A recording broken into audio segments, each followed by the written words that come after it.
হ্যাঁ বল। আমাদের দেশের পরিস্থিতি এত খারাপ, হ্যাঁ, আর এই মোদি ঘুরে বেড়াইছে। হ্যাঁ, দেশের কি অবস্থা সে তো বুঝছিস তুই। কেরলাকান্ত আমাদের নরেন্দ্র মোদী দেশের প্রধানমন্ত্রী, সে কিন্তু মোটেও ঘুরে বেড়াচ্ছে না, ঠিক আছে।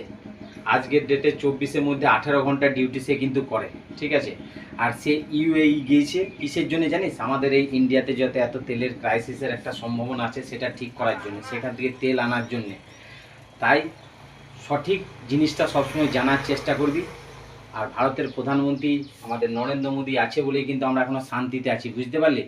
জয় হিন্দ, জয় ভারত, দিল সে লাভ ইউ মোদী সরকার। তাই সবাইকে বলবো কিছু মন্তব্য করার আগে সেই বিষয়টা নিয়ে একটু সঠিক তথ্যটা জানবেন, তারপরে কোনো কিছু মন্তব্য করবেন।